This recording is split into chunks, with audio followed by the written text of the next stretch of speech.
They're doing it again, Kralzox whispered, his translucent antennae quivering with annoyance. The 8-foot-tall Mendaxian warrior, renowned across 7 star systems for his unparalleled combat prowess, was currently hunched uncomfortably in a Galactic Council meeting room, trying not to look directly at the back row.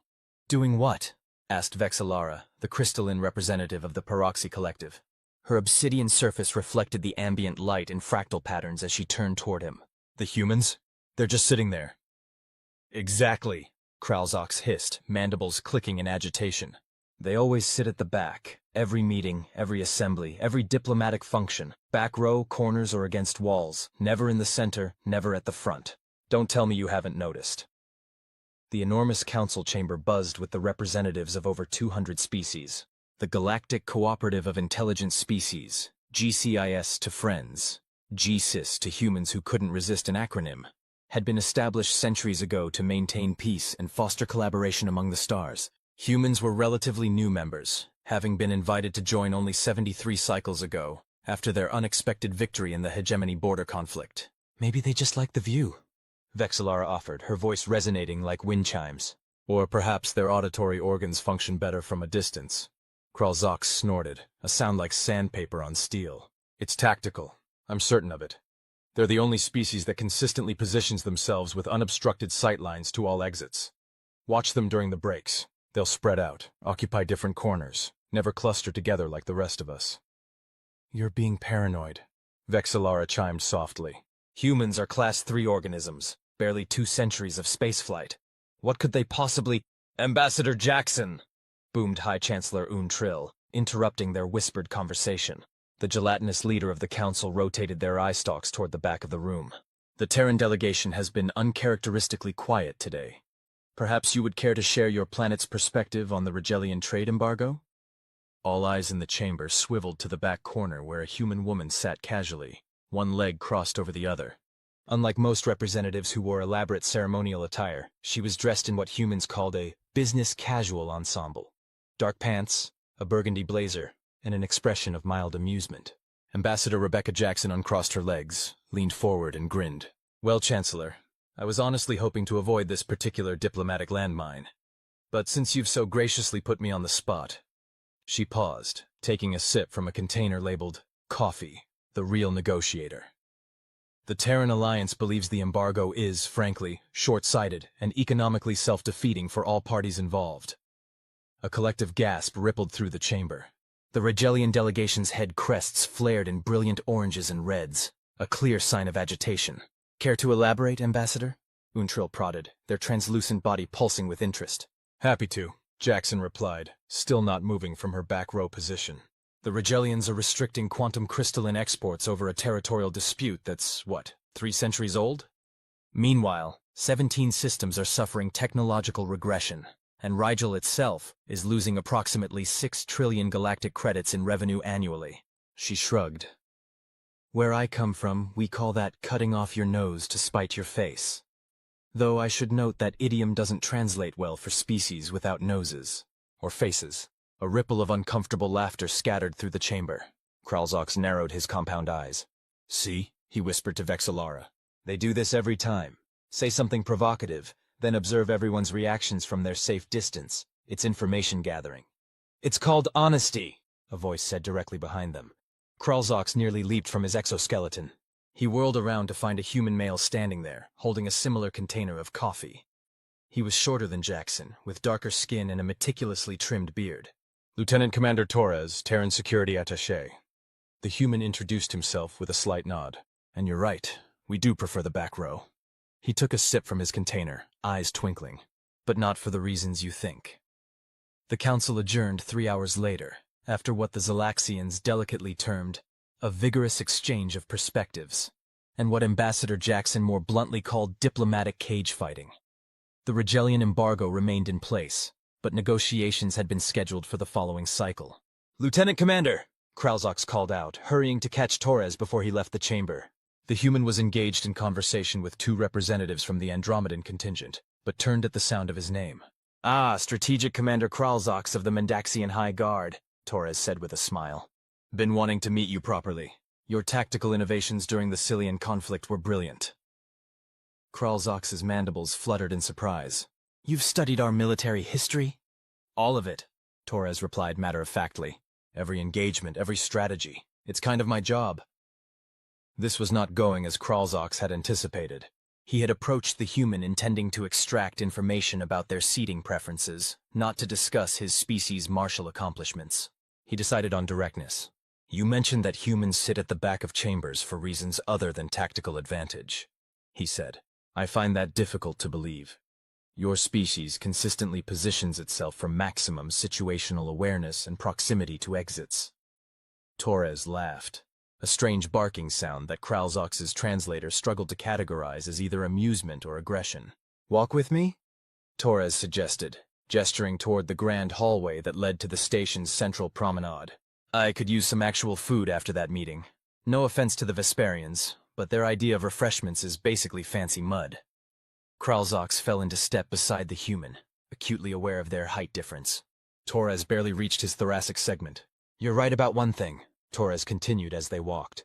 We are always aware of exit points, basic security training, but the back row thing, that's more complicated. They entered the bustling promenade, a vast circular space filled with representatives from dozens of worlds browsing shops, sampling cuisines, and engaging in the unofficial diplomacy that often proved more productive than formal council sessions. See, humans have a complex relationship with authority in formal settings, Torres explained, scanning the food vendors lining the promenade. He pointed to a stall emitting pungent aromas. Mind if we stop here? They make something close to tacos. Kralzox had no idea what tacos were, but nodded anyway. Torres approached the vendor, a six-armed draconian preparing food with impressive dexterity, and ordered in flawless draconian standard. Another surprise. As I was saying, Torres continued after receiving his food, humans tend to distrust formal power structures. Evolutionary baggage from our tribal days, probably. We've found that sitting at the back gives us a psychological advantage in negotiations. Psychological? Kralzox clicked skeptically. Absolutely. Torres bit into his taco with evident satisfaction. From the back, we can observe without being constantly observed ourselves. Reduces performance pressure. Plus, there's something in our psychology about not wanting to be called on. Like students in a classroom. Called on? Earth educational tradition. Instructors single out students to answer questions, often when they're unprepared. Most humans develop a lifelong instinct to avoid this by sitting where they're less likely to be noticed. Torres grinned. Ambassador Jackson was actually annoyed that Chancellor Untrill spotted her today. Kralzox considered this information.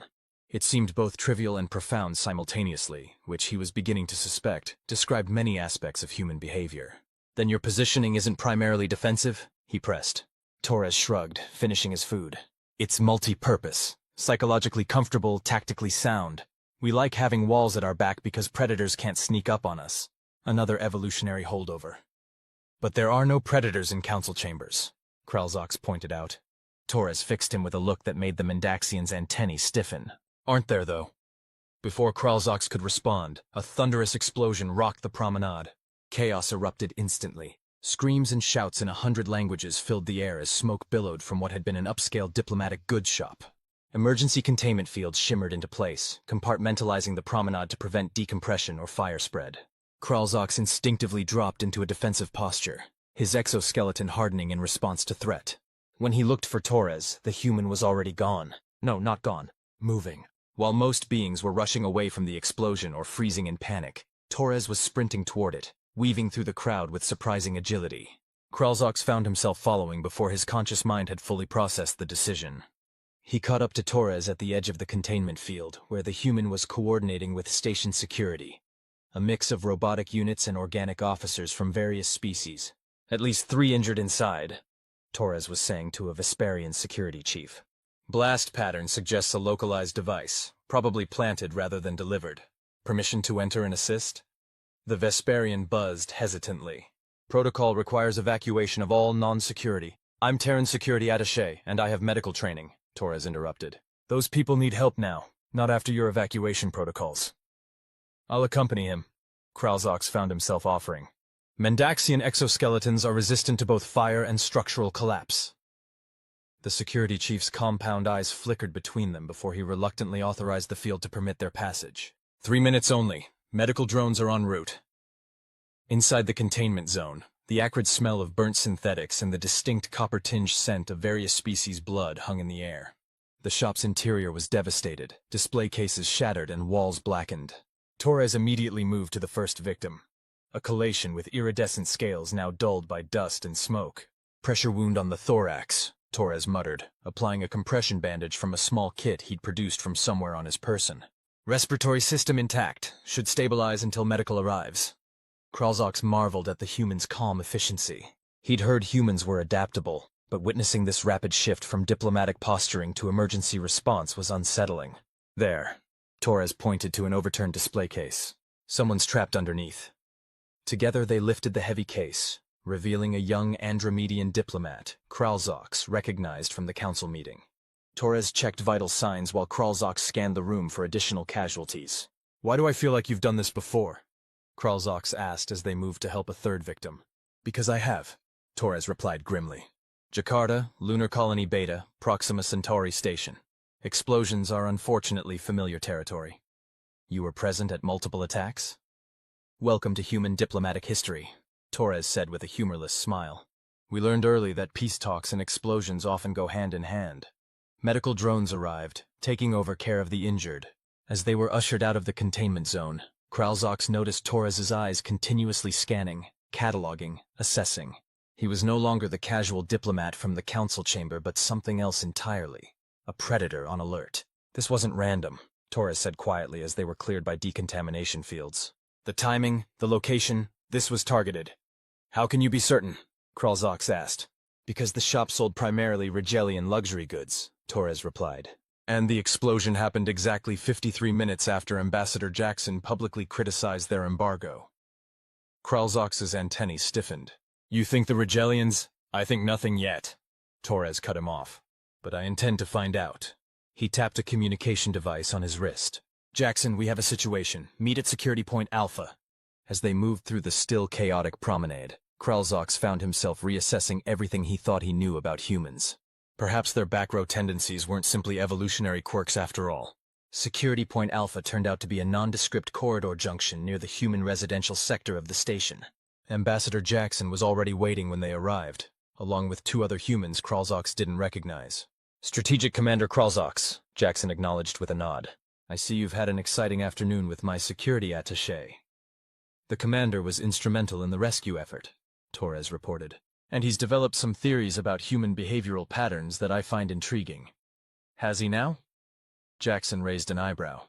"Well, Commander, it seems you've been initiated into the chaos that follows humans wherever we go. Sorry about that." Kralzox wasn't sure how to respond. The casual tone seemed inappropriate given the circumstances, yet the humans appeared completely at ease despite the recent violence.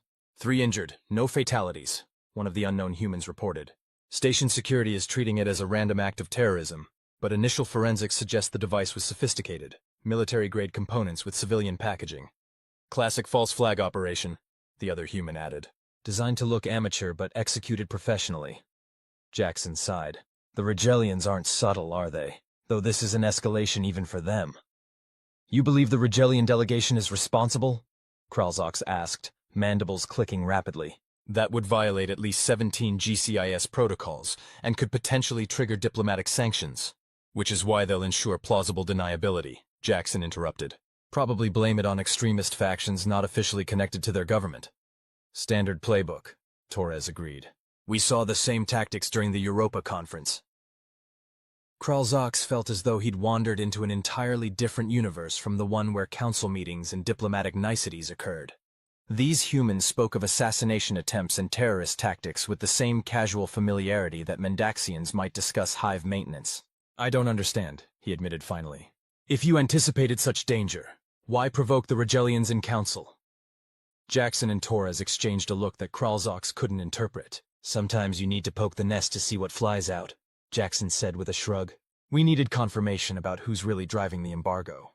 "You used yourself as bait," Kralzox realized, his translator struggling to convey his tone of horrified admiration. "It's complicated," Jackson replied. "Look, Commander, I appreciate your help today, but this is moving into sensitive territory. Perhaps it would be best if—" "Actually," Torres interrupted, "I think the Commander could be an asset. The Mendaxians have historical tensions with the Rigelians. but are respected as neutral arbiters in trade disputes. Plus, he's already involved. Jackson studied Kralzox with calculating eyes that reminded him uncomfortably of a Cillian apex predator. "Your choice, Commander," she said finally. "Walk away now, file your report about an unfortunate incident, and return to normal diplomatic channels. Or stick around and see why humans really sit at the back of the room." Kralzox knew the sensible choice was to extricate himself from whatever dangerous game the humans were playing. He was a strategic commander, not a field operative. His duty was to observe and report, not become entangled in potential diplomatic incidents. "I wish to understand," he heard himself say instead. Jackson's smile was sharp enough to cut Durasteel. "Then welcome to the real Galactic Cooperative, Commander. The one that happens in the shadows while everyone else is busy with the light." 26 hours later, Kralzox found himself in a maintenance shaft, accompanying Torres and a human female introduced only as Specialist Wong, as they installed what they called enhanced monitoring equipment near the Regelian delegation's private conference room. "This violates at least 7 station regulations and possibly interstellar law," Kralzox whispered as Wong deftly bypassed the security protocols on an access panel. "Only if we get caught," Torres whispered back cheerfully. "And only if what we're installing is actually surveillance equipment, which officially it isn't." "What is it officially?" Kralzox asked. "Environmental monitors," Wong answered without looking up from her work. "Perfectly legitimate concern after yesterday's unfortunate incident. Need to ensure all diplomatic areas are free from harmful contaminants." "That's technically true," Torres added with a grin that suggested it was, at best, a partial truth. Kralzox's antennae twitched with ethical discomfort. "I'm not convinced this approach—" "Got it," Wong interrupted, closing the panel. "Clean installation, no detectable energy signature." "Excellent," Torres said. "Let's move to position 2. As they crawled through the narrow maintenance shaft, Kralzox couldn't help but notice how easily the humans navigated the confined space, almost as if they were evolved for such environments. "You're wondering why we're so comfortable here," Torres said, seemingly reading his thoughts.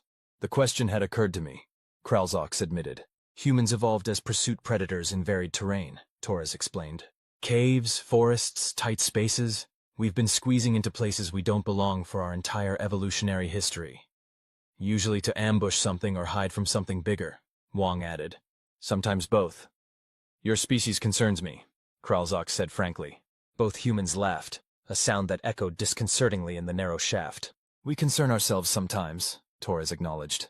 "But here's what you need to understand about humans and why we sit at the back. We're always preparing for things to go wrong." "Pessimists?" Kralzox suggested. "Realists," Wong corrected, with a healthy dose of paranoia thrown in. They reached a junction where the shaft widened enough for them to sit upright.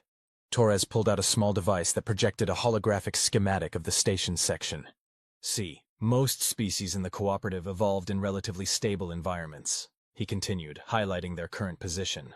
"Your species had limited predators once you developed your exoskeletons.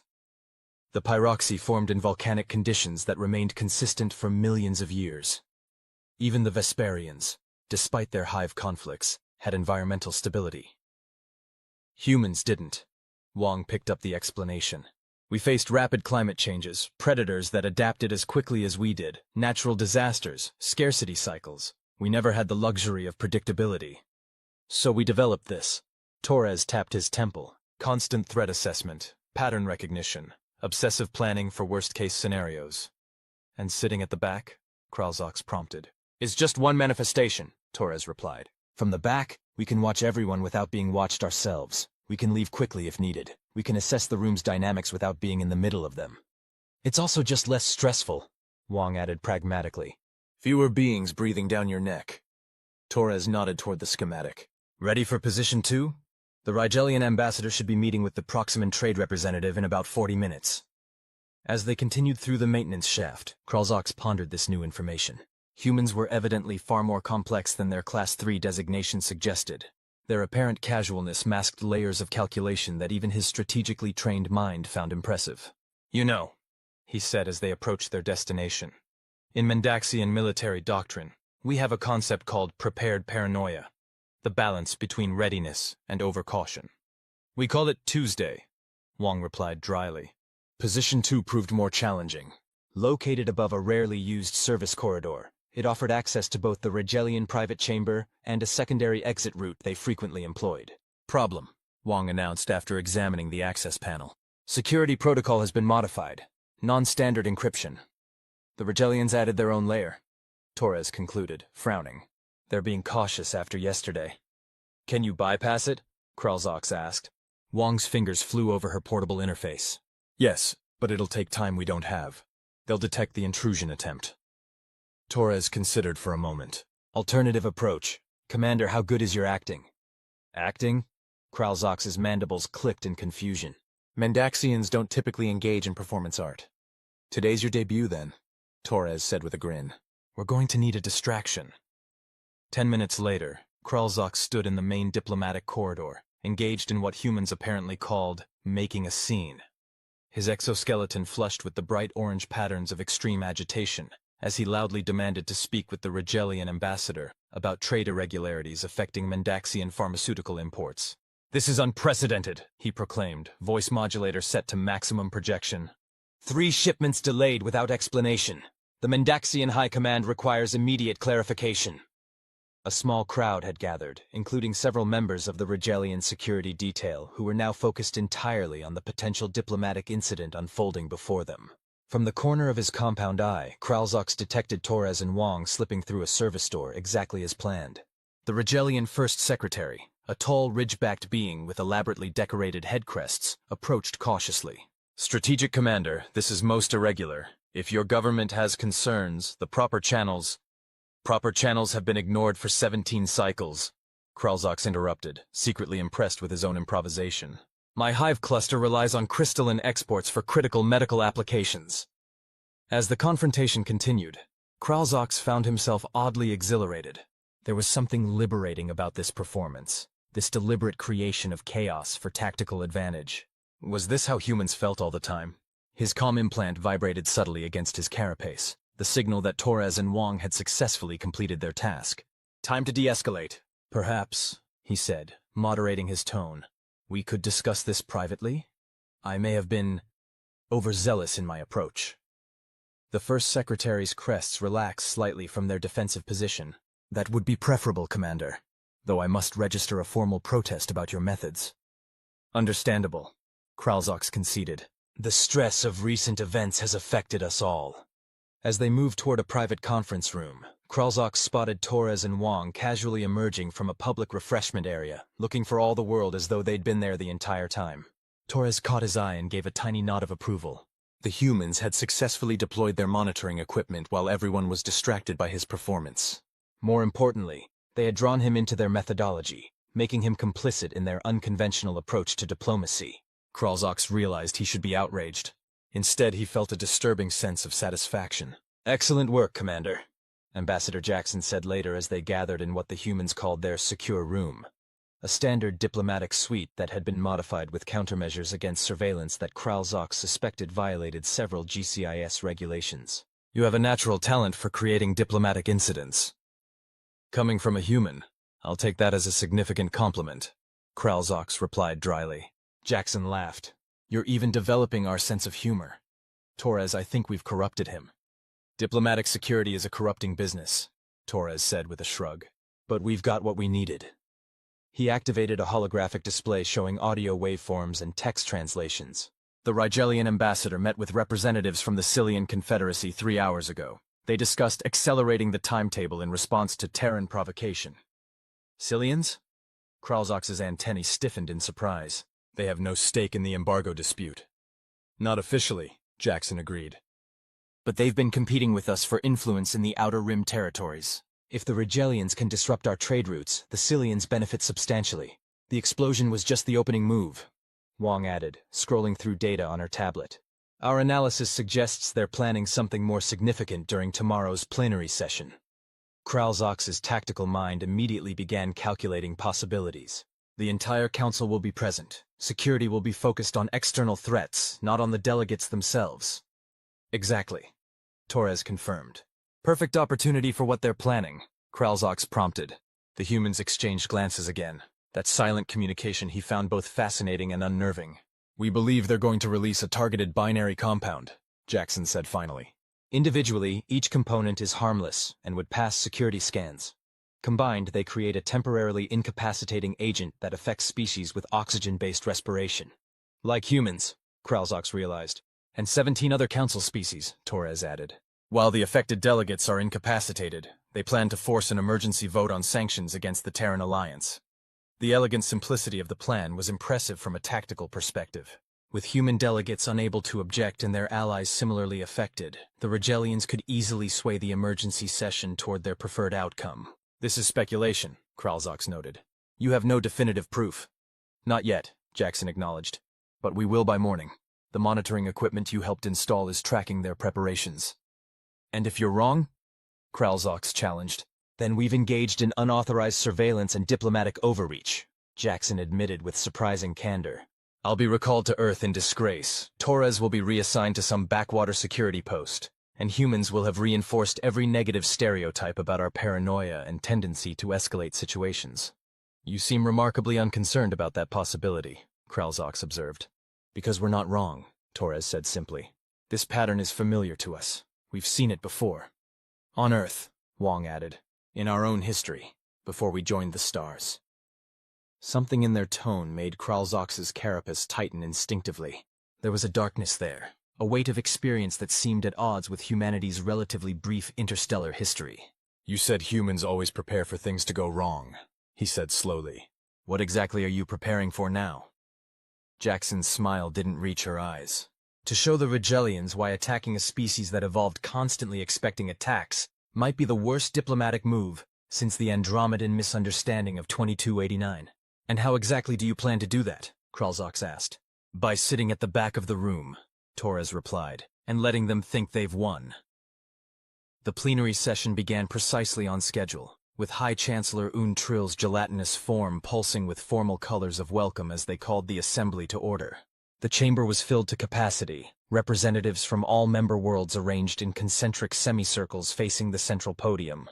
True to form, the human delegation was positioned at the back of the chamber. Ambassador Jackson sat with Torres and 3 other staff members, all looking attentive but relaxed. Kralzox, seated with the Mendaxian contingent closer to the front, found himself constantly glancing back at them, watching for any sign of their anticipated counter-move. None came. The session proceeded through routine business, approval of new trade routes, admission of observer status for 2 developing species, resolution of a minor territorial dispute in the Cygnus sector. The Vkr'lian delegation appeared typically formal, their head crests maintained in neutral patterns that betrayed no unusual excitement or tension. Had the humans been wrong? Kralzox wondered. Had their famous paranoia led them to construct an elaborate conspiracy from coincidental events? Then he noticed it. A subtle change in the chamber's environmental systems. The soft background hum of air circulation decreased slightly in pitch. Most species wouldn't detect the difference, but Mendaxian auditory sensors were exceptionally sensitive to such variations. Almost simultaneously, he observed 3 Vkr'lian aides moving to different positions around the chamber, each carrying what appeared to be standard diplomatic tablets. A coordinated repositioning. Kralzox glanced back at the human delegation. They showed no reaction, continuing to pay polite attention to a Calatian representative discussing migration patterns of space-dwelling organisms. The chamber's temperature dropped by approximately 2 degrees, within normal fluctuation parameters but unusual during a formal session. Kralzox's tactical training recognized it immediately. Optimal conditions for gas dispersal. Still, the humans did nothing. Torres caught his eye briefly and gave an almost imperceptible shake of his head. Wait. Chancellor Tril's resonant voice filled the chamber. We will now address the matter of the Vkr'lian trade embargo. Ambassador Revex, you may present your government's position. The Vkr'lian ambassador rose, head crests extending to their full ceremonial height. Honorable representatives, the Vkr'lian sovereignty appreciates this opportunity to clarify our position. As the ambassador spoke, Kralzox noticed the 3 aides simultaneously activating their tablets. A moment later, the environmental system's pitch changed again. Almost imperceptible, but definitely there. They were releasing their compound into the air circulation system. Kralzox tensed, preparing to sound an alarm, but then he noticed something extraordinary. The human delegation was calmly donning what appeared to be decorative scarves and high-collared jackets. Items they hadn't been wearing at the session's start. Torres caught his eye again and tapped his collar subtly. Filtration devices, Kralzox realized, disguised as fashion accessories. Around the chamber, delegates of oxygen-breathing species began showing signs of discomfort. Increased respiration, minor disorientation. The effect was subtle enough to be mistaken for poor environmental control rather than an attack. Several representatives requested medical assistance. Chancellor Untril's eye stalks wavered in concern. "This is most irregular. Perhaps we should call a brief recess." "That won't be necessary, Chancellor," the Vkr'lak ambassador interrupted smoothly. "However, given the apparent medical situation affecting some delegations, I propose we move immediately to vote on Emergency Resolution 359, regarding sanctions for violation of embargo protocols." "I object." Ambassador Jackson's clear voice rang out from the back of the chamber. She stood, apparently unaffected by the compound that was causing distress to other oxygen breathers. "This is an obvious attempt to force a vote while affected delegations are compromised." The Vkr'lak ambassador's head crests flared in surprise, then contracted defensively. "The Terran allegation is both offensive and absurd. The timing is merely coincidental." "Is it?" Jackson asked, striding forward with her delegation following in perfect formation. None showed any signs of the respiratory distress affecting other species. "Because our analysis indicates that a binary compound has been released into this chamber, specifically targeting oxygen respiratory systems. A compound," she added with pointed emphasis, "whose molecular structure bears remarkable similarity to Vkr'lak military-grade incapacitants." Chaos erupted in the chamber. Security drones activated, emergency medical protocols engaged, and delegates began shouting accusations and demands for explanation. Through it all, the human delegation moved with coordinated precision. Torres and his security team secured the 3 Vkr'lak aides while Wong activated what appeared to be atmospheric scrubbers disguised as ornamental pins. Jackson continued toward the central podium, her voice cutting through the disorder. "Chancellor, we anticipated this attack and have gathered evidence of Vkr'lak conspiracy with Cillian operatives. We request an emergency security session and the immediate detention of the Vkr'lak delegation pending investigation." The Vkr'lak ambassador's head crests flattened in the universal sign of aggression. "This is preposterous. The humans are fabricating." "We have recordings," Jackson interrupted calmly, "of your meeting with Cillian representatives, of your orders to deploy the compound, of your explicit intent to manipulate council proceedings during the resulting incapacitation." From his position, Vkr'lak could see the Vkr'lak's crests changing color rapidly, from aggressive red to the pale yellow of fear. "How?" the ambassador demanded. "Our chambers are secured against all known surveillance." He stopped abruptly, realizing his words constituted an admission. The chamber fell silent. Jackson smiled. Not the diplomatic smile of interstellar politeness, but the predatory grin that Vkr'lak was beginning to recognize as uniquely human. "Let's just say we've had practice at this sort of thing," she replied. "Millennia of practice." The aftermath was predictably chaotic. The Vkr'lak delegation was temporarily suspended from council activities pending a full investigation. Emergency medical teams treated the affected delegates, all of whom recovered fully within hours. The Galactic Confederacy issued immediate denials of involvement, though few believed them. 2 days later, Vkr'lak found himself in a small observation lounge overlooking the station's docking bays. Torres joined him, carrying 2 containers, one of coffee and one of a Mendaxian fermented nectar that Vkr'lak was surprised the human had managed to find. "Thought you might need this after the last 72 hours, Torres said, offering the nectar. "Diplomatic incidents are exhausting." "Indeed." Vkr'lak accepted the beverage gratefully, "though I suspect they're somewhat less exhausting when you've planned for them in advance." Torres laughed. "Planning just means you get to choose which kind of exhaustion you experience." He leaned against the viewport, watching as a Vkr'lak diplomatic shuttle prepared for departure, escorted by GCIS security vessels. "They're being sent home in disgrace. Temporary expulsion. Probably be back in a year or 2 with a new ambassador and chastened attitude." "Your evidence was compelling," Vkr'lak noted carefully. "Wasn't it, though?" Torres sipped his coffee, eyes twinkling, almost as if we'd been collecting it for months, not just the past 2 days. Vkr'lak's antenna twitched. "You knew before the explosion." "We suspected," Torres corrected. "The explosion confirmed and accelerated their timeline. And my involvement was genuinely coincidental," Torres assured him. "Your curiosity about our seating preferences was serendipitous." They stood in comfortable silence for a moment, watching the stars beyond the docking bay. "I've been authorized to tell you something," Torres said finally. "A courtesy from Ambassador Jackson, in appreciation of your assistance." "Oh?" "This wasn't our first encounter with the Vkr'lak. Before first contact with the wider galactic community, they visited Earth covertly, observed us, tested us.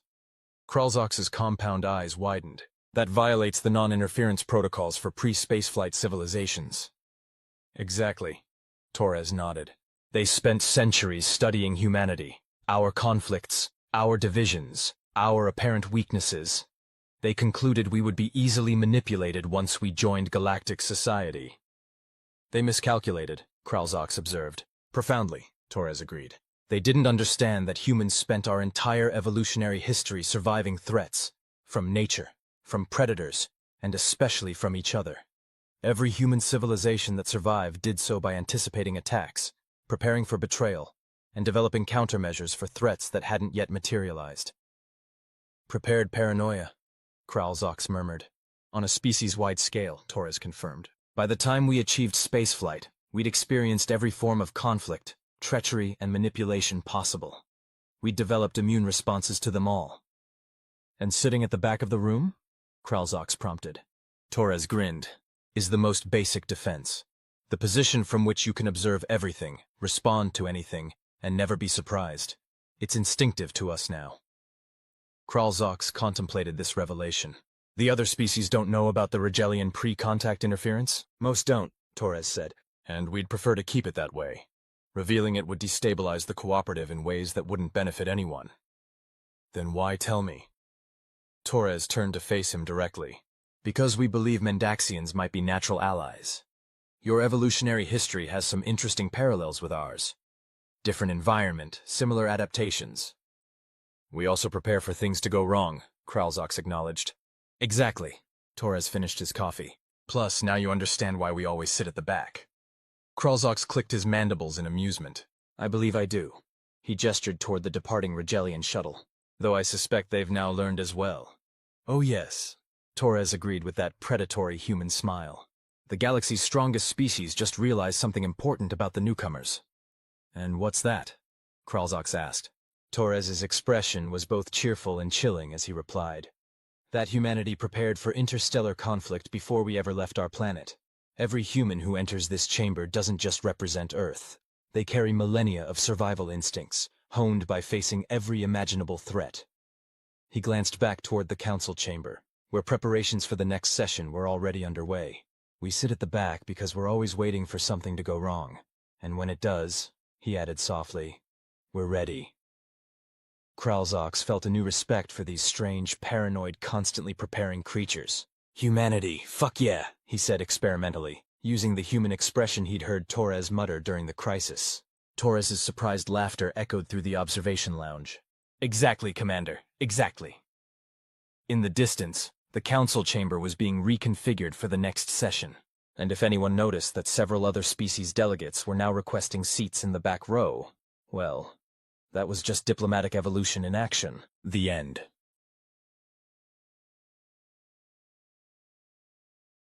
Are they serious right now? Admiral Vega snorted, leaning back in her chair as the massive alien vessel's message finished playing on the bridge's main screen. Did an advanced spacefaring civilization really just try to intimidate us with what amounts to surrender or die? Lieutenant Harrison suppressed a grin. Yes, ma'am. The Vkr'lak Empire has officially demanded Earth's unconditional surrender within 24 hours, or, and I quote, face the wrath of the most powerful armada in the 7 sectors. That's pretty cute, Vega said, her words dripping with sarcasm. Someone want to inform the scary space monsters that humanity's been threatening itself with extinction since we figured out how to split atoms? And that's how Earth responded to its first interstellar ultimatum. Chantomir. The Vkr'lak Grand Marshal, Kuzathul, was not amused. His translucent appendages quivered with rage, causing the bioluminescent patterns beneath his skin to pulse an angry crimson. They said what? He bellowed, his voice reverberating through the command chamber of the Vkr'lak flagship. His second-in-command, Submarshal Vkr'lak, shifted uncomfortably. The humans responded with 3 words, sir. That's pretty cute. And nothing else? Well, Vkr'lak hesitated, his 6 eyes blinking in sequence. They also requested that we, and I'm directly quoting their transmission, kindly move our giant space dildo out of Earth's orbit because it's blocking their view of Saturn's rings. A low murmur spread through the bridge crew. Some were clearly affronted, others seemed confused, and a few were hastily querying their translation modules to understand the insult. K'Zithul's epidermis darkened to a deep purple. Do they not comprehend the gravity of their situation? We command a fleet of 3,000 warships. Our smallest vessel could level their largest city. Our weapons technology is centuries beyond their primitive firearms and nuclear devices. About that, sir. Vkr'lak consulted his data slate. Our intelligence may have been slightly outdated. Explain. The reports we based our invasion plans on were compiled nearly 70 Earth years ago. It seems humans advance rather quickly. K'Zithul narrowed his central eye. How quickly? Vkr'lak pulled up a holographic display. This was their most advanced aircraft 70 years ago, he said, projecting the image of a rudimentary jet. And this, he continued, switching the display, is what our scouts observed last week. The hologram showed a sleek, angular craft with no visible propulsion system, hovering silently above what appeared to be a desert testing ground. That's, K'Zithul began. Reverse engineered from one of our own scout ships that crashed in their New Mexico region approximately 80 years ago, Vkr'lak finished. And they've improved upon the original design. A heavy silence fell over the command chamber. Perhaps, K'Zithul said slowly, we should gather more current intelligence before proceeding with the invasion. They were pulling back, Harrison reported, eyes fixed on his tactical display. The main vessel is retreating to just beyond lunar orbit, and the support craft are regrouping in a defensive formation. Admiral Vega nodded, unsurprised. Guess they decided to do some homework before picking a fight. Smart move. She turned to Communications Officer Walsh. Any response to our message? Walsh shook her head, auburn ponytail swinging. Nothing official, ma'am. Though we are detecting a significant increase in scanning activity. They're taking a good hard look at us now. Let them look, Vega said with a shrug. And while they're at it, initiate protocol smoke and mirrors. Let's give them something interesting to see. Walsh grinned. Yes, ma'am. Activating the inflatable tanks and holographic fleet projections now. Harrison raised an eyebrow. We're going with the we have a bigger stick approach? More like the we have so many sticks you can't count them all approach, Vega replied. Psychological Warfare 101. When in doubt, bluff your ass off. This can't be right, Vkr'lak murmured, running the scans for the third time. According to these readings, the humans have mobilized over 50,000 armored ground vehicles and nearly 5,000 aircraft in the last 6 hours. K'Zithul loomed over his subordinate's station. And their orbital defenses? That's even more concerning, sir. We're detecting energy signatures consistent with particle beam weapons at 12 different orbital platforms. The technology appears to be... He paused, rechecking his data. Proxyman in origin. The Proxima Centauri Collective? K'Zithul's voice dropped to a dangerous whisper. The humans are allied with the Proximans? It would appear so, sir. And there's more. Vkr'lak switched his display to show a series of images captured from Earth's broadcasts. They've been producing entertainment media depicting first contact scenarios and interstellar conflicts for decades. Many show humans decisively defeating technologically superior invaders. The display cycled through clips from various films and television programs, aliens being outsmarted, outfought, and outmaneuvered by humans in countless creative ways. Are these instruction manuals? K'Zithul asked, bewildered. More like imaginative rehearsals, Vkr'lak suggested. They've been mentally preparing for this exact scenario for generations. K'Zithul stared at the images, his skin paling to a sickly yellow. They've been waiting for us. Not specifically us, sir. Just anyone who might come along. That's somehow worse, K'Zithul muttered. A communications officer interrupted their conversation. Grand Marshal, we're receiving a transmission from the human command. On screen, K'Zithul ordered, composing himself. Admiral Vega's face appeared on the main display. She was smiling pleasantly, as though they were old friends catching up after a long absence. Good afternoon, Grand Marshal, she began. I hope you've had a chance to reconsider your position. Our 24 hours aren't quite up yet, but I thought I'd check in. How's the invasion planning going? Need any help? We've got some lovely tourist brochures that might assist with your target selection. K'Zithul bristled at her casual tone. Admiral Vega, do not mistake our hesitation for weakness. The Xyrillian Empire has conquered 17 star systems. 18, technically, Vega interrupted. Though I'm not sure the Glesian algae colonies count as a conquest, so much as a harvesting operation. Kazethul's jaw membranes fluttered in shock. How could you possibly know about— "Oh, we've been chatting with the neighbors," Vega said with a dismissive wave. "The Proximans have been quite informative. And the Arcturus Confederacy sends their regards, by the way. They're particularly interested in how we handle this little interaction." On the Xerillian bridge, several officers exchanged alarmed glances.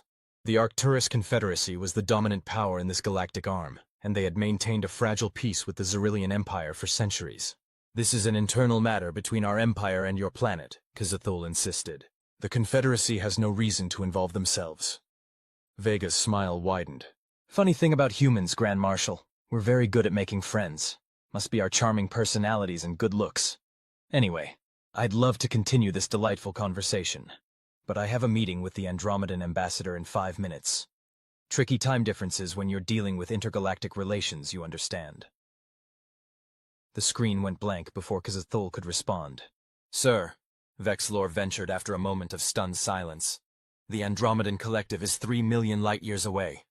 There's no possible way—" "I know that," Kazethul snapped. "She's lying, she must be. But the Proximans and the Arcturians—" He trailed off, his skin cycling through a spectrum of troubled colors. "Your orders, sir?" Kazethul straightened his posture. "Maintain our position, continue surveillance, and get me everything we have on human psychological warfare tactics." Back on the Earth flagship, the bridge crew erupted into laughter as the transmission ended. "Andromedan Ambassador!" Walsh hooted, wiping tears from her eyes. "That was brilliant, Admiral." Vega shrugged, but couldn't suppress her grin. "Sometimes you've got to go big or go home. Harrison, what's our status with the actual Proximans?" Harrison consulted his display. "The diplomatic shuttle from their outpost on Pluto should be arriving within the hour." Ambassador Teleth's metallic skin rippled with patterns of agreement. "Indeed. Perhaps that is humanity's greatest contribution to galactic society, teaching the rest of us that the universe is, in fact, both deadly serious and utterly absurd." As the reception continued around them, Vega gazed out at the stars now open to human exploration. Somewhere out there, a Xerillian was watching humans bake elaborate cakes and finding it revolutionary. Somewhere else, another species was probably preparing their own ultimatum, unaware that Earth's response would likely be equally underwhelming. And that, Vega thought with satisfaction, was humanity's secret weapon. The ability to face the universe's grandest threats with a raised eyebrow and a witty comeback. That was pretty cute, indeed. Leth was intrigued by your invitation. "I bet he was," Vega chuckled. "Nothing like an impending invasion to fast-track first contact with the shy neighbors." The truth was, Earth had been aware of the Proximan observation post on Pluto for nearly a decade. Rather than confront them, the United Earth government had chosen to politely ignore their presence while gathering as much intelligence as possible. When the Xerillian fleet arrived, it seemed like the perfect opportunity to finally say hello. "Do you think they'll actually help if the Xerillians attack?" asked Walsh, her expression sobering. Vega's smile faded. "Let's hope it doesn't come to that. For all our bravado, we're still the new kids on the galactic block. Our best weapon right now isn't our tech or our tactics, it's our unpredictability." Ambassador Teleth of the Proxima Centauri Collective was not what Admiral Vega had expected. Rather than the frail, large-headed being depicted in human science fiction, the Proximans stood nearly 7 feet tall, with broad shoulders and limbs that appeared to be composed of densely packed fibers rather than solid muscle. His skin had a metallic sheen that shifted colors subtly as he moved, and his eyes, 4 of them, arranged in a diamond pattern, were faceted like those of an insect. "You have created quite a stir, Admiral," Teleth said, his voice surprisingly melodious despite coming from a mouth that seemed to open both vertically and horizontally. "The Xerillians are most distressed." They were seated in the Admiral's private conference room aboard the UES Defiant, Earth's first true space battleship. Though impressive by human standards, Vega was acutely aware that it was probably equivalent to a rowboat compared to the vessels of established galactic powers.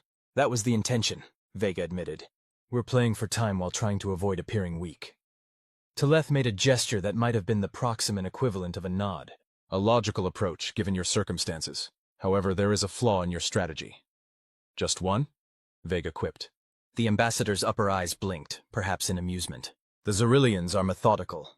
They will not attack without completing their intelligence gathering, and once they realize the extent of your deception, they'll be even more cautious, Vega finished. Because if we're willing to bluff on this scale, what else might we be hiding? Taleth's skin rippled with silver highlights. You understand game theory well for a species so new to interstellar politics. We've had plenty of practice with each other, Vega said dryly. Earth hasn't been unified for very long, Ambassador. Before the Harmonic Accord of 2089, we had nearly 200 independent nations, many with their own military forces and conflicting interests. Yes, we have studied your history, Taleth confirmed. It is unusual. Most species achieve significant technological advancement only after unification. Humans work best under pressure, Vega explained. Competition drives innovation. Sometimes that competition is friendly. Sometimes it's not so friendly. You developed faster-than-light communication while still fighting among yourselves, Taleth observed. That alone made you worth watching. Vega leaned forward. And now, are we worth helping? The ambassador was silent for a long moment. The collective does not typically intervene in Xyrillian expansion. Their empire and our territories have natural buffers between them. So that's a no. That is a not directly, Taleth clarified. However, there are other ways we might assist. Information, for instance, is a valuable commodity. What kind of information? Taleth's skin shimmered with copper tones. The Xyrillians have a complex social hierarchy based on chromatic displays. Their skin color changes reflect both emotional states and social signals. In diplomatic situations, they consider it distasteful to attack an opponent displaying submission colors. Vega's eyes narrowed. We're not going to submit. Of course not, Taleth agreed smoothly. But perhaps you might communicate in their chromatic language while saying something entirely different in your verbal one. A slow smile spread across Vega's face. Ambassador, I think this could be the beginning of a beautiful friendship. Grand Marshal K'Zathul was growing increasingly frustrated. 2 Earth days had passed since their initial ultimatum, and the humans had shown no signs of either surrendering or launching a preemptive attack. Instead, they continued to transmit bizarre and contradictory signals. They're now broadcasting these across all frequencies, Vkr'lak reported, displaying a series of colorful animated images on the main screen. K'Zathul stared at the strange, simplistic faces with various expressions. Some were yellow circles with smiling faces. Others showed tongues protruding or tears spraying from eyes. What are these supposed to be? Some form of primitive art? They call them emojis, Vkr'lak explained. Apparently they're emotional shorthand in their digital communications. Our cultural analysts believe they're trying to establish a common emotional language with us. Or confuse us into inaction, K'Zathul growled. What of their defenses? Have we determined which are real and which are decoys? That's complicated, sir. Vkr'lak hesitated. Every time we adjust our scanning parameters, they seem to change their deception protocols. It's as though they're learning from our intelligence gathering in real time. Impossible. Their technology isn't advanced enough for that kind of adaptive response. With all due respect, sir, I'm not certain that's correct anymore. Vkr'lak brought up a new data set. We've been monitoring their global information network, what they call the Internet, and we've discovered something concerning. Their artificial intelligence systems are remarkably sophisticated, particularly in pattern recognition and predictive analysis. K'Zathul scoffed. AI is notoriously unreliable in combat situations. The mechanoids proved that during the Third Expansion War. The difference, sir, is that humans don't rely on their AI to make decisions. They use it as a tool to process information faster than organic minds could, then apply their own intuition and creativity to the results. Before K'Zathul could respond, a communications officer interrupted. Sir, we're receiving a transmission from the human flagship. Admiral Vega is requesting to speak with you, personally. K'Zathul's skin mottled with suspicion. On screen, Admiral Vega appeared, but this time she wasn't alone. Beside her stood a tall, fiber-muscled being with metallic skin. Grand Marshal? Vega began pleasantly. I'd like to introduce Ambassador Taleth of the Proxima Centauri Collective. He's expressed an interest in our ongoing discussions. K'Zathul felt his chromatophores involuntarily flash a pattern of alarm, a reaction that would be meaningless to humans but crystal clear to any Proximan. Ambassador, he acknowledged stiffly. The Collective rarely involves itself in such matters. Circumstances change, Teleth replied simply. The humans have proposed an interesting solution to our current impasse. We're calling it the Galactic Cultural Exchange Initiative, Vega continued, her uniform now displaying a background of blue-green patterns that, coincidentally or not, approximated Xyrillian calming signals. Instead of conquest, we're proposing trade. Kezithul's skin rippled with confusion. Trade? What could your primitive world possibly offer the Empire? Vega smiled. Art, music, literature, comedy, cuisine, fashion, philosophy. You name it, we've got 17,000 years of cultural evolution to share. You expect us to withdraw our fleet for entertainment? Kezithul wasn't sure whether to be insulted or amused. Not just entertainment, Teleth interjected. Innovation. Humans have a remarkable capacity for finding unconventional solutions to complex problems. My people have already benefited from several exchange programs with Earth scientists. And, Vega added, we make really good whiskey. We've taken the liberty of sending over a sampling of cultural artifacts for your consideration. You should be receiving them. Now. As if on cue, Vkr'lak reported. Sir, we're detecting a small unmanned transport approaching. Our scans show it contains physical objects and data storage devices only, no weapons or surveillance equipment. Kezithul flashed a pattern of irritation but nodded his permission to retrieve the package. While you review our offering, Vega continued, her uniform's background subtly shifting to include patterns that signaled respectful attention in Xyrillian chromatic language, we invite you to send a delegation to Earth to continue discussions. You'll find we can be quite hospitable when not being threatened with extinction. The transmission ended before Kezithul could formulate a suitably imposing response. She's playing some sort of game, he muttered. Sir? Vkr'lak said cautiously. Have you noticed the patterns on her uniform? Of course I noticed. They're crude approximations of formal diplomatic signals. Clearly they've been coached by the Proximans. Kezithul's skin darkened with suspicion.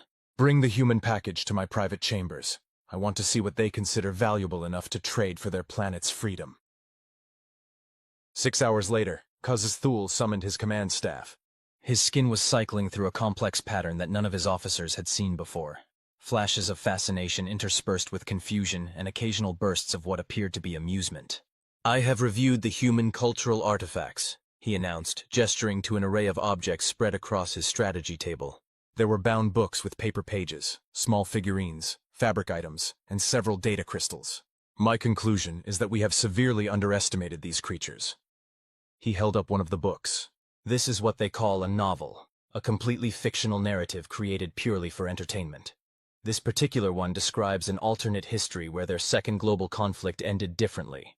They create countless versions of their own history for amusement. He moved to the data crystals. These contain examples of their music, over 10,000 distinct stylistic variations from across their planet, and something called stand-up comedy, which appears to be ritualized public self-deprecation and social criticism that induces voluntary respiratory spasms in the audience. Vkr'lak picked up a small rectangular object. What is this, sir? They call it a smartphone. It's an obsolete personal communication device from their early digital age. That particular model is apparently highly collectible among human technology enthusiasts. It contains something called apps that... He paused, his skin flushing with embarrassment. Well, one of them lets you modify images to make it appear as though small feline animals are speaking in grammatically incorrect phrases. The command staff exchanged bewildered glances. And this, Kezithul continued, lifting a dark bottle, is whiskey. A fermented and distilled grain beverage that humans consume despite its caustic properties. I had our medical officers analyze it. It's mildly toxic to their species, yet they consider aged varieties to be luxury items. Sir, one of the officers ventured, are you suggesting we abort the invasion because humans have interesting recreational activities? Kezithul's skin flashed a warning pattern. I am suggesting, Commander, that any species that creates entertainment about its own destruction deliberately consumes mild poisons for pleasure and finds respiratory distress amusing is not a species to be underestimated. He activated a holographic display showing Earth's solar system. Furthermore, the Proximans' involvement changes the strategic equation. If they've found humans valuable as partners rather than subjects, perhaps we should reconsider our approach. You wish to accept their invitation? Vkr'lak asked. I wish to understand what we're truly dealing with, K'Zithul replied. Prepare a diplomatic shuttle. I will lead the delegation myself. The officer's skin patterns registered various degrees of shock. Sir, protocol dictates that the Grand Marshal never expose himself to potential capture or assassination, the security chief protested. Protocol also dictates that we gather complete intelligence before committing to military action, K'Zithul countered. Besides, if these humans wanted to attack, they've had ample opportunity. Instead, they send us... He gestured at a small plush toy in the shape of what the humans called a teddy bear. This. They've accepted, Harrison reported, looking up from his console with an expression of disbelief. Grand Marshal K'Zithul himself is coming to Earth. Admiral Vega exchanged a glance with Ambassador Teleth, whose metallic skin rippled with the proximate equivalent of satisfaction. Well, I'll be damned, Vega murmured. The whiskey gambit actually worked. It was not the whiskey alone, Teleth observed. It was the deliberate vulnerability you displayed by sending genuine cultural artifacts rather than weapons or threats. Most established spacefaring civilizations consider culture to be secondary to technological and military advancement. By prioritizing it, you presented a perspective that K'Zithul found intriguing. Don't forget the cat memes, Walsh added with a grin. My grandpa's antique iPhone collection finally came in handy. Vega rose from her command chair. All right, people, this is not a victory yet. It's an opportunity. I want full diplomatic protocols in place.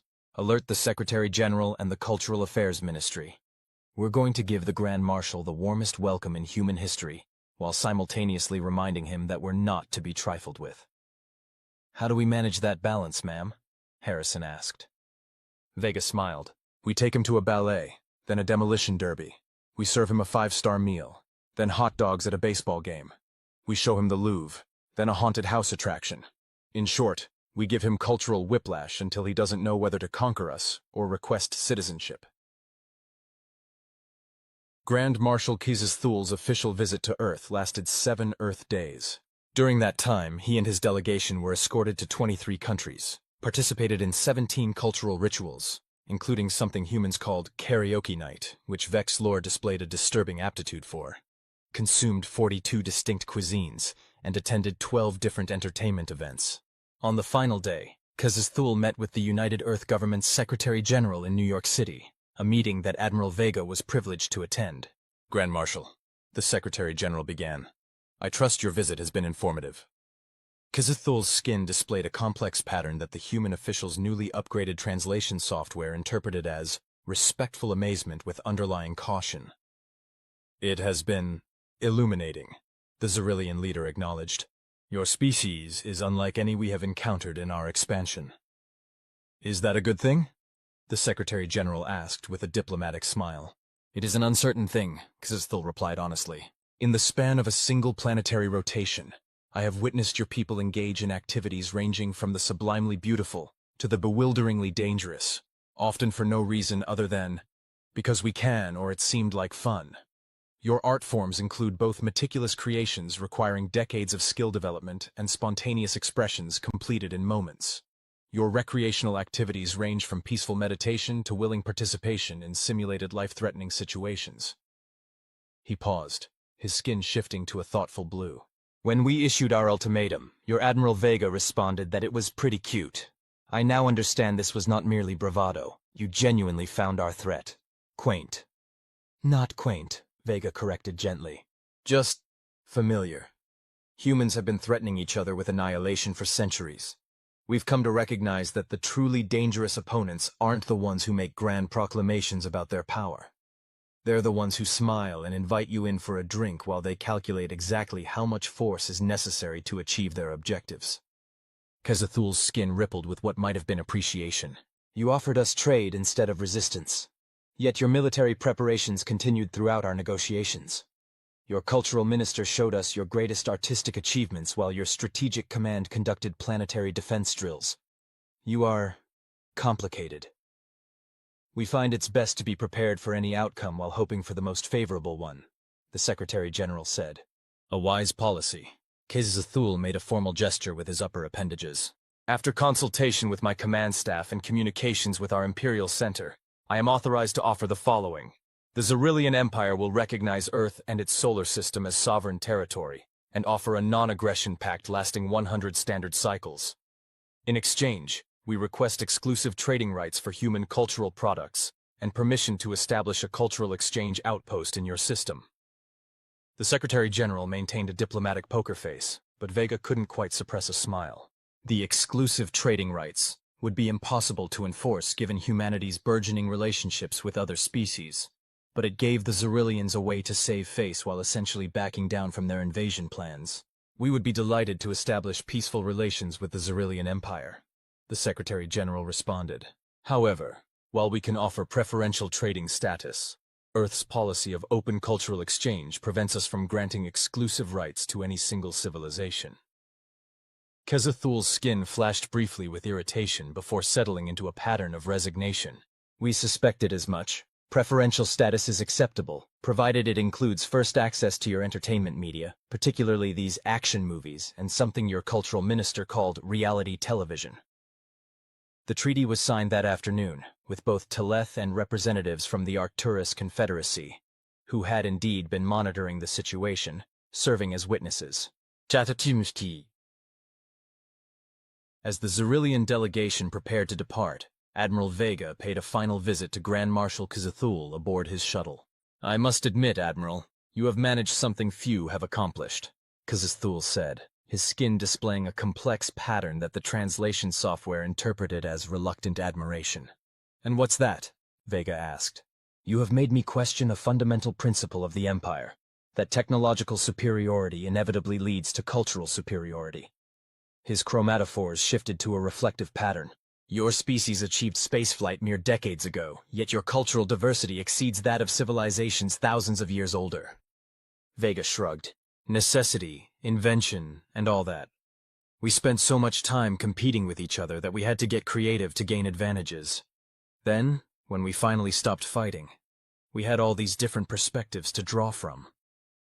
There is a concept in your philosophy that intrigues me, Kezithul continued. Your cultural minister mentioned it. Thinking outside the box. My translation matrix struggles with the metaphor. It means approaching a problem from an unexpected angle, Vega explained, refusing to be constrained by conventional thinking. Yes, that seems to be humanity's particular talent, Kezithul agreed. When faced with a superior force demanding surrender, conventional thinking would suggest either capitulation or desperate resistance. Instead, you sent us teddy bears and whiskey. Vega laughed. Well, when you put it that way, it does sound a bit absurd. Perhaps. Kezithul's skin rippled with what might have been amusement. But it was effective. I came to conquer a planet, and instead found myself watching humans deliberately propel themselves down frozen mountains with planks attached to their feet, for fun. You should see what we do with bull riding, Vega said with a grin. Kezithul made a gesture that his species used to indicate horrified fascination. I have witnessed the recordings. It is difficult to believe that a species with such apparent death wish tendencies has survived to reach the stars. Maybe it's because of those tendencies, not despite them, Vega suggested. We're curious, we take risks, we push boundaries, sometimes foolishly, but we learn from each attempt. A dangerous philosophy, but an effective one, Kezithul acknowledged. I shall report to the Imperial Center that humanity should be regarded as a valuable trading partner rather than a conquest opportunity. Your thinking outside the box would make you troublesome subjects, but potentially valuable allies. As they exchanged formal farewells, Kezithul added one final observation. You know, Admiral, when you responded to our ultimatum with "that's pretty cute," many on my command staff took it as an insult. I now recognize it was actually a warning, a signal that we had fundamentally misjudged our opponent. Vega smiled. Sometimes, Grand Marshal, the most dangerous response to a threat isn't a counter-threat. It's laughter. 3 months after the Vkr'lak fleet's departure, Admiral Vega found herself at a diplomatic reception aboard the Proximan observation station that had formally relocated from Pluto to Earth orbit as part of the new Interstellar Relations Initiative. Ambassador Teleth approached her, his metallic skin shimmering with friendly patterns. Admiral, I've just received fascinating news from our monitoring outposts near Vkr'lak space. Oh? Vega accepted a glass of champagne from a passing server.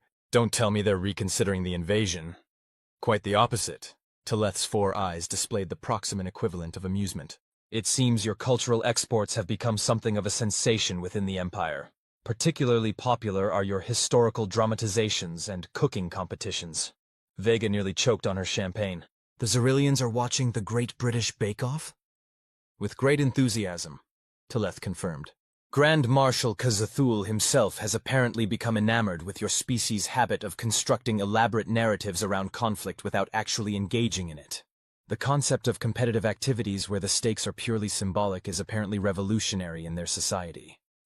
So we've averted interstellar war with reality TV? Vega couldn't decide whether to laugh or be concerned for the future of galactic civilization. Not just that, Teleth continued. Your linguistic peculiarities have also made an impact. The phrase, "that's pretty cute," has entered Xyrillian diplomatic discourse as an idiom indicating that one finds an opponent's strategy amusingly ineffective. Now Vega did laugh. Well, I suppose there are worse legacies to leave in the galactic phrasebook. Indeed. Teleth's skin rippled with what she had come to recognize as thoughtfulness. You know, Admiral, when my people first detected your radio transmissions nearly a century ago, there was considerable debate about whether to initiate contact. Many argued that humanity was too volatile, too unpredictable to join the interstellar community safely. What changed their minds? Nothing initially. We continued to observe. But then something remarkable happened. You survived your nuclear era without self-destruction. You began to unite your world without erasing its diversity. You reached for the stars not through a monolithic effort, but through competing visions that somehow produced complementary results. Teleth gestured toward the observation window, where Earth hung like a blue marble against the blackness of space. The Xyrillians came to conquer because conquest is what they understand. They left as trading partners because you showed them something they didn't understand. A strength born from embracing contradiction rather than resolving it. Vega considered this. So our response to the ultimatum was perfectly human, Teleth finished. Defiant yet non-violent, serious in purpose yet humorous in expression, ready for conflict yet seeking connection. That's pretty cute, Vega said with a smile. To the end.